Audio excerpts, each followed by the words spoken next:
nggak akan ada yang namanya problem free. Selalu ada masalah, baik dalam keluarga, dalam pekerjaan, dalam bisnis, dimanapun, bahkan dalam pelayanan. Selalu saja ada tantangan. Satu-satunya pegangan yang akan membuat kita itu tidak goyah adalah kalau kita itu dengar firman Tuhan dan kita lakukan. Orang yang bahagia itu bukan orang kaya, saya kasih tahu. Orang yang bahagia itu orang yang bisa berkata apa adanya. Cukup terjadilah sesuai dengan imanmu. Punya iman dong, jangan ngeluh. Ngomong tuh penuh berkat. Kenapa proses gak kelar-kelar? Lu sombong sih, udah kere, sombong lagi. Gak ada yang sempurna. Ketika ada masalah dalam rumah tangga, pasti ada sebabnya.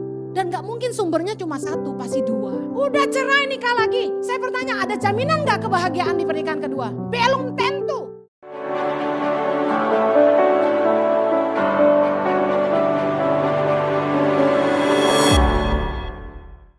Hari ini saya akan menyampaikan firman Tuhan tentang kunci bertahan di tengah ujian. Saya percaya bahwa kita gak bisa berkata bahwa ikut Tuhan selalu mudah. Tapi kita percaya apapun yang kita hadapi, Tuhan pasti memberikan kekuatan dan jalan keluar. Katakan amin. Bagaimana supaya kita gak goyah, gak lemah dalam menghadapi ujian, masalah dalam kehidupan? Saya ingin share yang pertama. Berpeganglah hanya kepada firman Tuhan. Berpeganglah kepada kebenaran firman Tuhan. Jadikan firman Tuhan satu-satunya fondasi dalam kehidupan kita dan dalam mengambil keputusan. Kalau kita itu istilahnya punya pedoman hidup, kita harus punya satu acuan. Acuan hidup orang percaya haruslah firman Tuhan. Gak boleh ada yang lain. Dengar baik, Yesus ngajarin kita dalam Matius 7 tentang dua macam dasar. Saya ingin baca ayat 24 sampai 25 saja. Saudara tahu yang seterusnya. Setiap orang yang mendengar perkataanku ini dan melakukannya, ia sama dengan orang yang bijaksana yang mendirikan rumahnya di atas batu. Ayat 25. Kemudian turunlah hujan dan datanglah banjir, lalu angin melanda rumah itu, tetapi rumah itu tidak rubuh sebab didirikan di atas batu. Yesus kasih ayat firman Tuhan ini untuk kita ngerti bahwa dalam kehidupan akan datang hujan, datanglah banjir, datanglah angin. Yang artinya hidup kita gak akan ada yang namanya problem free. Selalu ada masalah. Baik dalam keluarga, dalam pekerjaan, dalam bisnis. Dimanapun, bahkan dalam pelayanan. Selalu saja ada tantangan. Tetapi dengar, Yesus bilang gini, setiap orang yang mendengarkan perkataanku dan melakukannya. Saya bingung kalau orang tuh harus gali-gali arti. Sebenarnya Yesus tuh kalau ngomong straight to the point, mudah dimengerti. Artinya gini, waktu kita ngalamin masalah dalam kehidupan kita, satu-satunya pegangan yang akan membuat kita itu tidak goyah adalah kalau kita itu dengar firman Tuhan dan kita lakukan. Suami saya tadi pagi khotbah tentang 3 macam Kristen, yang salah satunya adalah Kristen tradisi. Yang sebenarnya setiap orang itu kalau ke gereja cuma buat biar merasa enak, oh gue udah ke gereja hari ini. Jadi rutinitas ke gereja. Padahal kesempatan Anda untuk menang seminggu ini adalah dengar firman Tuhan dan lakukan. Kalau datang ke gereja itu miliki iman, hari ini Tuhan akan berbicara kepada saya. Bagaimana sih Kak Heni, Bu Heni cara mendengarkan Tuhan? Banyak orang tanya gitu. Kok Bu Heni bisa bilang Tuhan ngomong gini, Tuhan ngomong gitu? Sebenarnya sederhana. Berapa banyak yang rindu Tuhan bicara sama Anda? Baca firman Tuhan. Cara satu-satunya mengizinkan Tuhan bicara buat kita adalah dengan mendengarkan dan membaca firman Tuhan. Waktu kita baca firman Tuhan, Roh Kudus dalam batin kita tuh akan ngajarin kita. Masalah boleh datang dalam hidup kita. Tapi jaminan firman Tuhan, saya tuh selalu berpegang pada apa yang Kristus ajarkan. Yesus bilang gini, barang siapa yang mendengar perkataanku dan melakukannya, lalu kemudian turunlah hujan, datanglah banjir, angin melanda, rumah itu tidak rubuh karena didirikan di atas batu. Yang artinya gini, Kalau kita hidup melakukan firman Tuhan, sekalipun badai kehidupan menerpa, kita nggak akan goyah. Saya kasih contoh dalam hidup sehari-hari. Sesulit apapun masalah kita, dengar baik. Jangan sampai keluar dari kebenaran firman. Waktu orang butuh uang, firman Tuhan ngajarin, janganlah kamu berhutang apa-apa pada siapapun juga. Kalau ada yang mau catat ayatnya Roma 13 ayat 8. Janganlah kamu berhutang apa-apa kepada siapapun juga. Artinya gini, ketika kita punya kebutuhan, jangan lari dari kebenaran firman Tuhan. Jangan coba menolong dirimu sendiri dengan berhutang sana sini. Hari-hari ini banyak orang terjebak dengan hutang, khususnya pinjaman online. Ini jahat sekali loh aplikasi ini. Begitu mudah didapat pinjamannya, seolah-olah wah ini jalan keluar tercepat. Padahal itu mengikat. Bunganya sangat besar dan melilit dan mencekik, membuat kita gak bisa napas.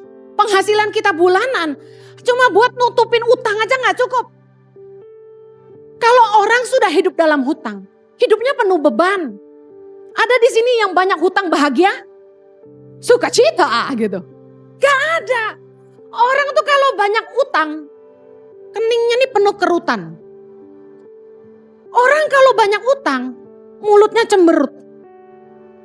Sama orang gak nice. Karena dia stres, ngomongnya ngelantur. Orang kalau sudah berhutang, pasti masalah dengan hubungan. Firman Tuhan bilang janganlah kamu berhutang apa-apa pada siapapun juga. Tapi Bu Heni, saya benar-benar butuh uang. Percaya firman Tuhan gak? Berlutut di kaki Tuhan. Firman-Mu berkata, barang siapa mendengar firman-Mu dan melakukannya. Kalau hujan, angin, hujan, banjir datang, dia tidak akan goyah. Tuhan, aku butuh uang. Tapi aku mau pegang firman-Mu, aku gak mau ngutang. Aku percaya Tuhan pasti sediakan. Berani gak? Kita seringkali lebih sok pinter daripada Tuhan. Bu ini gak ngalamin sih? Ngalamin. Justru saya kasih tahu. Keluarga saya hancur waktu saya masih kecil. Itu karena orang tua saya terlilit hutang. Porak-poranda. Makanya saya benci yang namanya hutang. Kalau gak mampu, jangan sok aksi. Kenapa kalau cuma mampu beli mobil bekas harus beli mobil baru? Kalau memang gak mampu beli Innova, kenapa gak beli Avanza atau Xenia yang lebih murah? Kita hidup itu jangan makan gaya. Cukupkan dirimu dengan apa yang kamu punya gitu loh. Kalau Tuhan memang cuma berkati kamu segitu, bersyukurlah. Jangan bandingin hidupmu dengan orang lain. Firman Tuhan bilang cukupkan dirimu dengan apa yang ada padamu. Nah kita gak mau lakukan firman. Kita hidup mewah-mewah. Gak mau kalah gaya. Ada orang timur bilang begini. Kantong boleh kosong tapi gaya gak boleh kosong. Ngomong kosong loh gue bilangin. Masa Ngana bisa beli tas mahal kita tara bisa? Dia bilang gitu. Kita bilang Ngana jual apa? Ngana jual lemper baru Ngana mau beli tas. Itu mau jual lemper berapa truk? Sudah orang jual tambang emas. Dia jauh lebih dari kita, ngapain kita bandingin diri sama dia. Orang yang bahagia itu bukan orang kaya, saya kasih tahu. Orang yang bahagia itu orang yang bisa berkata apa adanya. Cukup. Cukup. Ibu-ibu yang punya suami gak kaya. Saya tanya, kalau Anda kawin sama yang lebih kaya, Anda jamin Anda lebih bahagia? Katakan sama-sama, belum tentu. Teman saya banyak yang nikah sama cowok yang lebih kaya daripada suami saya. Kami bukan orang kaya tapi kami bahagia. Karena kita cukupin apa adanya. Bayangin ya, saya kasih contoh. Rumah tangga gimana mau bahagia kalau istri selalu bilang gini, Koko lu bisa beliin istrinya tas Gucci. Koko lu bisa beliin istrinya berlian 2 karat. Nah. Gede loh 2 karat itu. Jari lu kecil apa gede gitu kan. Bandingin. Tuh adikmu tuh bisa bawa istrinya ke luar negeri. Ada lagi istri-istri yang bandingin tuh.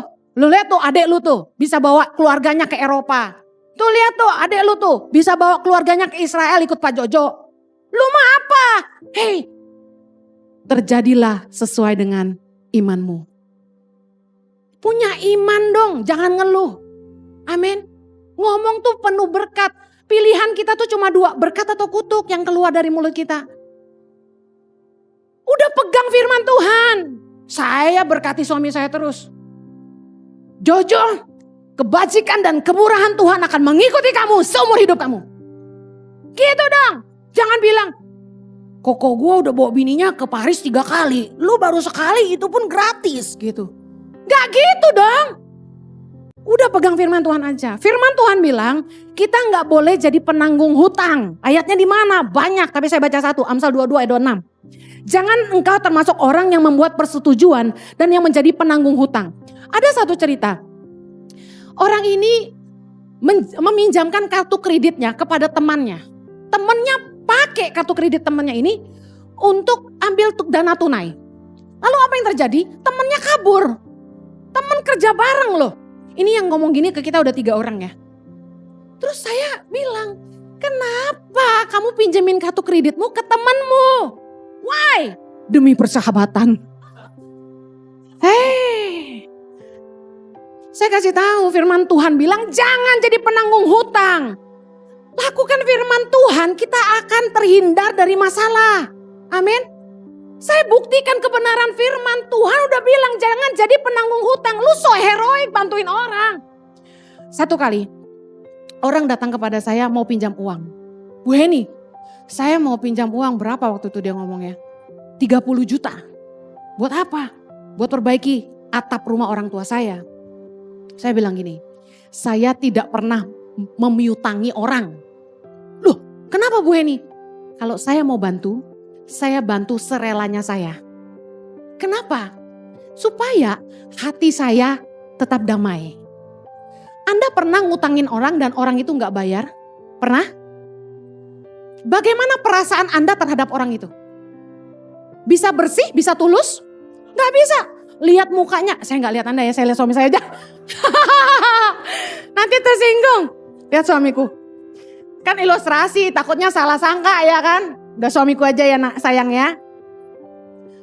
Kita kalau tuh orang ngutang sama kita dan dia gak bayar, kita gak mungkin tetap jaga hati kita bersih. Gak mungkin hati kita tulus, tetap baik mengasihi dia. Gak mungkin. Kita liatin dia gini, munafik lo, bayar utang lo. Utang gak bayar-bayar, tapi eksis di sana sini. Makan di kafe ini, di restoran itu, bayar dong utang lo gitu. Hati kita gitu, benar gak? Saya gak mau seperti itu. Waktu orang datang sama kita, mau teman mau saudara ya, saya ngomong apa adanya. Mau datang sama saya, pinjam 25 juta, pinjam segini. Saya bilang gak bisa. Saya bukan orang kaya. Saya ini apa adanya. Jadi kalau saya mau bantu orang, saya bantu serela saya. Nah ada satu kali orang ini pinter banget. Dia bilang gini, ya udah naikin serelanya. Dia bilang gitu. Hah? Aduh.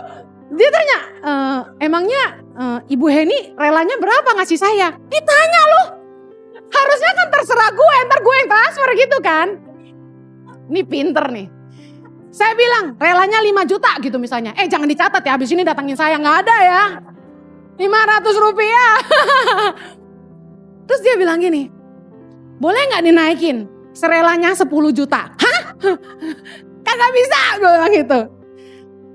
Bu Heni gak ngutangin, Bu Heni kasih saya, dia bilang gitu. Enggak, gak bisa. Saya bilang, kok kamu yang nentuin saya mau kasih berapa? Haleluya. Dengar baik. Kalau kita ngutang sama orang, kita akan dipandang rendah sama orang. Lebih baik tuh jangan ngutang, udah berharap sama Tuhan. Kalau Anda terlilit utang hari ini, apa yang Anda harus lakukan? Number 1, berharap sama Tuhan. Yang kedua, kita lihat apa yang kita punya dan bisa dijual, lebih baik kita jual.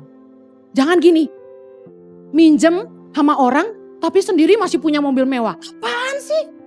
Jual dulu mobil lu gitu kan. Jadi ada orang yang misalnya ngutang sekian dia gak mau lunasin. Dipegang sisanya dia beliin mobil. Gak bisa gitu dong, orang gimana mau bantu kamu? Dia lihat kamu aja masih seneng hidupnya. Jadi kalau kita tuh mau dibantu orang, jangan eksis di sosial media itu gayanya mewah-mewah. Kita yang bantu jadi malu. Ngapain gue bantu dia, ternyata dia lebih kaya dari gue gitu kan. Dengar, jangan berhutang. Karena firman Tuhan bilang, yang berhutang itu jadi budak dari yang menghutangi. Amsal 22 ayat 7. Kemudian, kita tuh cenderung, kalau punya masalah, kita selalu datang minta nasihat dari orang. Salah enggak? Enggak salah. Tapi, dengar baik. Kita harusnya itu lihat apakah orang yang kita mintain pendapat, dia itu hidup berdasarkan firman Tuhan apa enggak. Jangan mendengar nasihat orang fasik, kata firman Tuhan. Jangan datang ke orang yang salah. Karena dengar ini baik-baik. Mereka yang memberi masukan tidak ikut menanggung akibat dari keputusan Anda. Misalnya orang kasih Anda masukan. Udah ceraiin aja suamimu. Terus Anda ikutin masukan teman.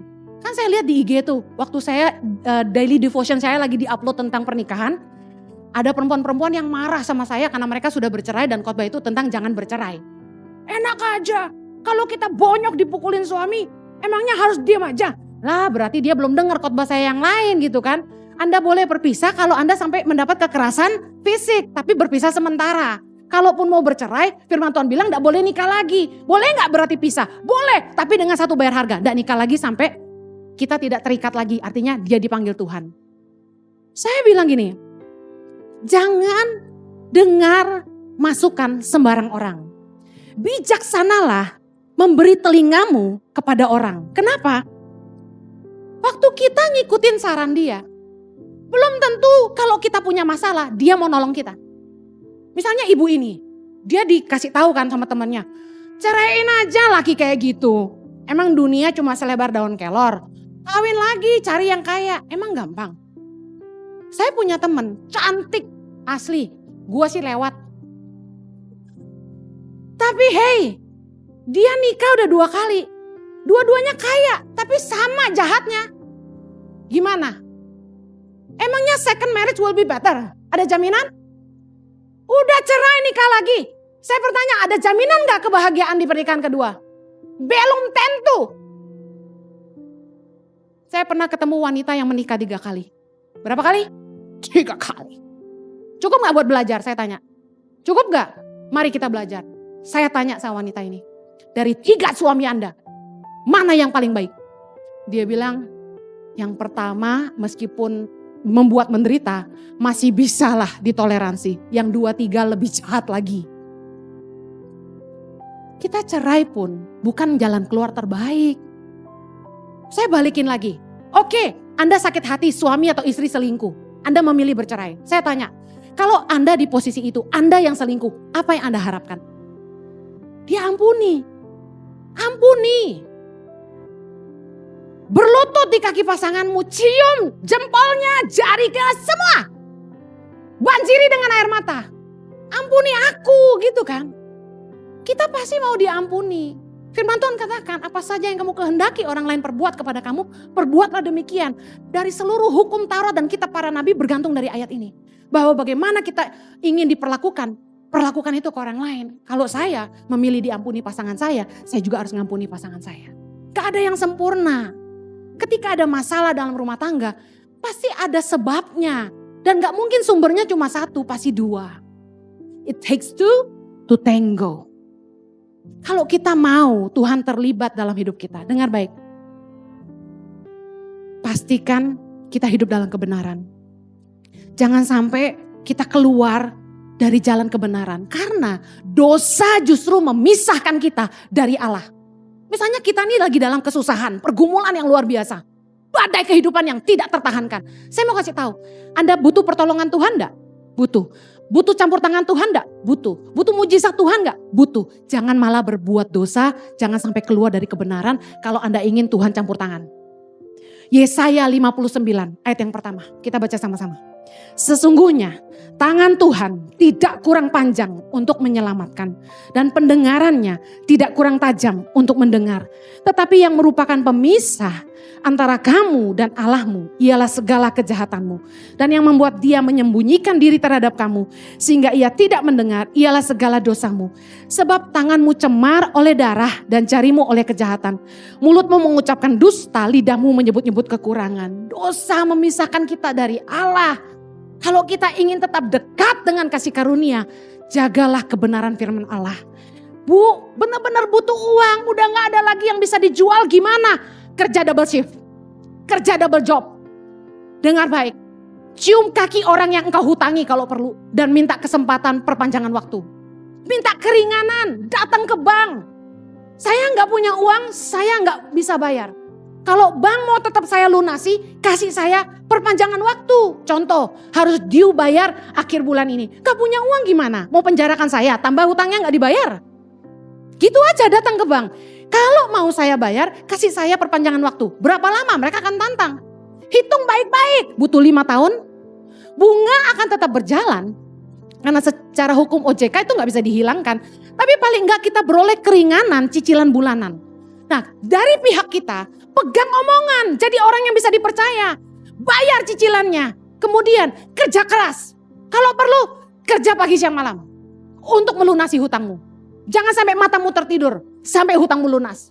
Istirahat dong Bu Heni. Boleh dong. Tapi kurangi main-mainmu. Kerja keraslah. Amen. Saya percaya berkat Tuhan pasti mengikuti kamu. Mujizat Tuhan pasti tersedia bagi kamu. Katakan amin. Haleluya. Kalau kita sampai berbuat dosa, saya mau kasih tahu, Tuhan malah tidak akan bela kita.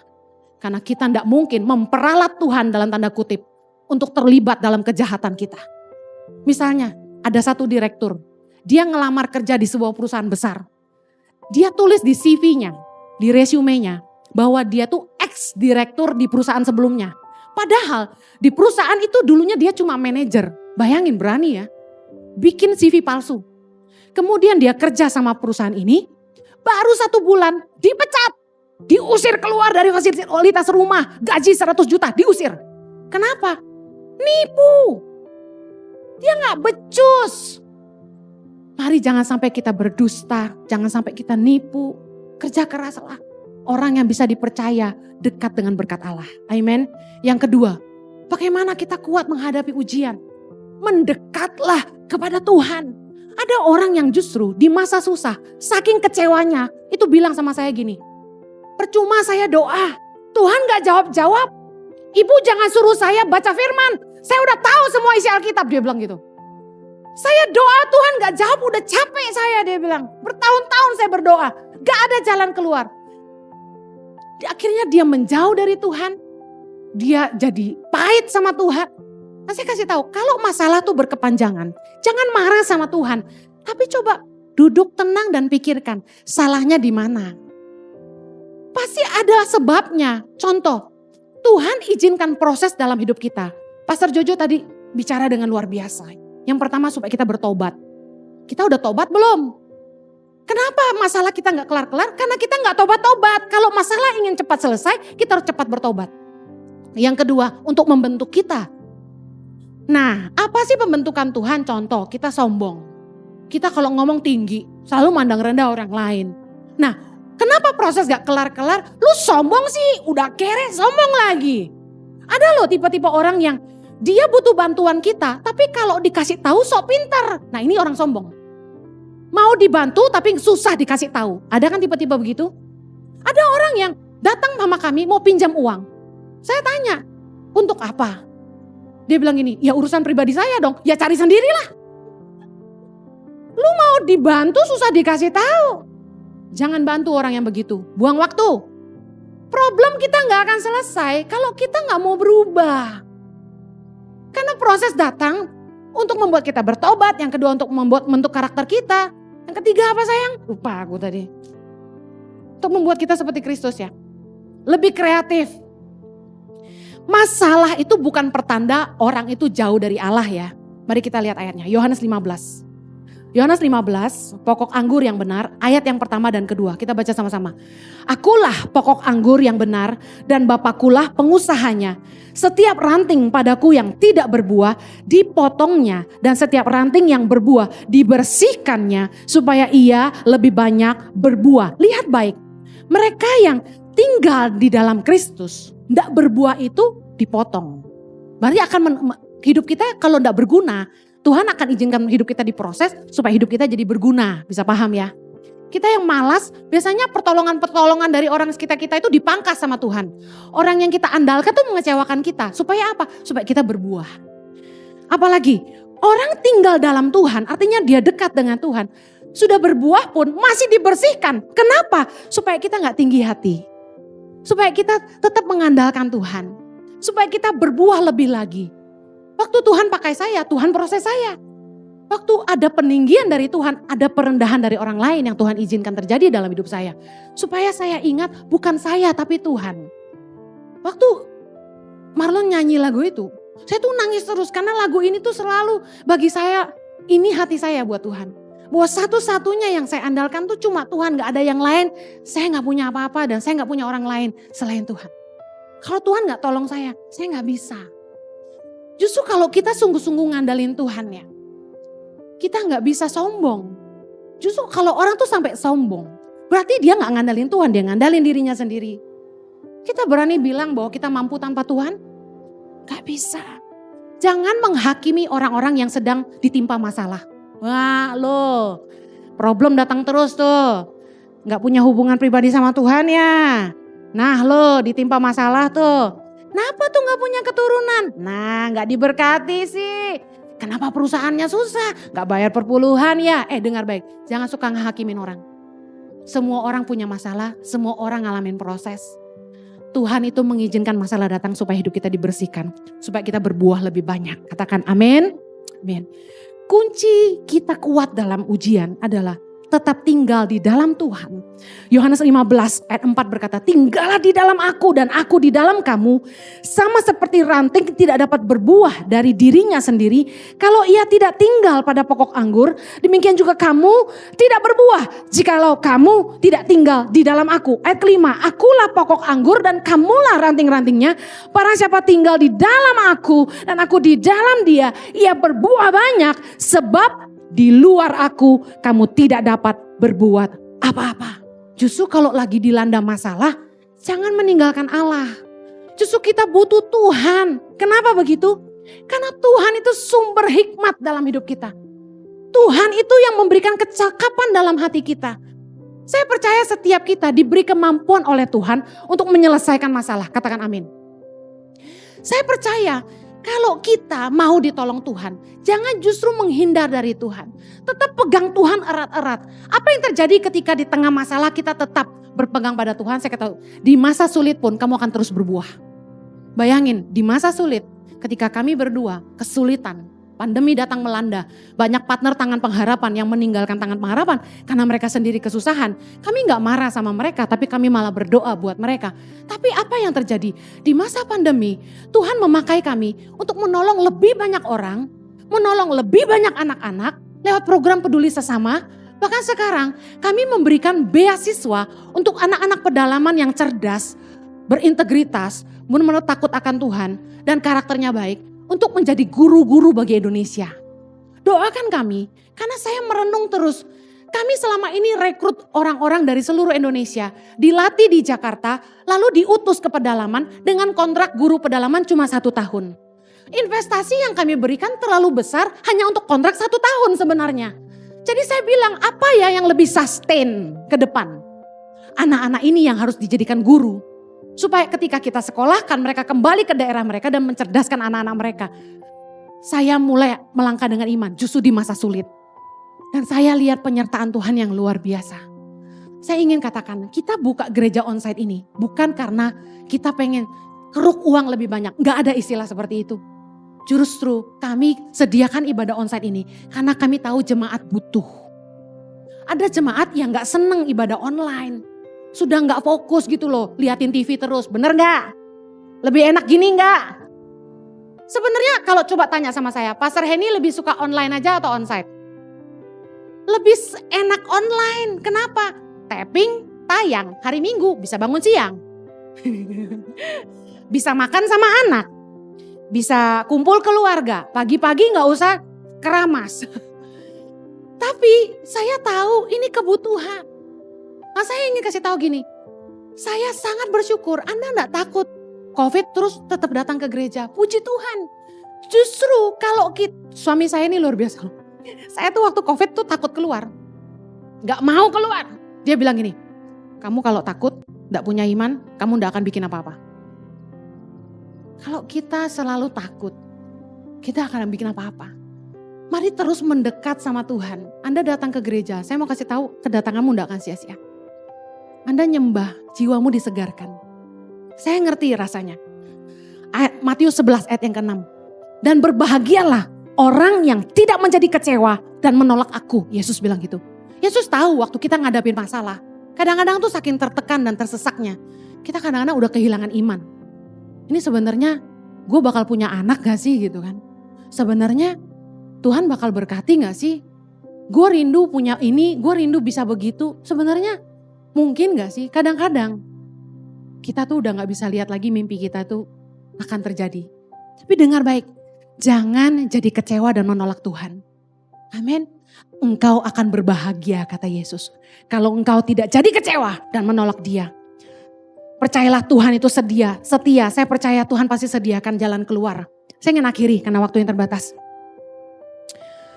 Di tengah masa sulit, tenang dan berdoa.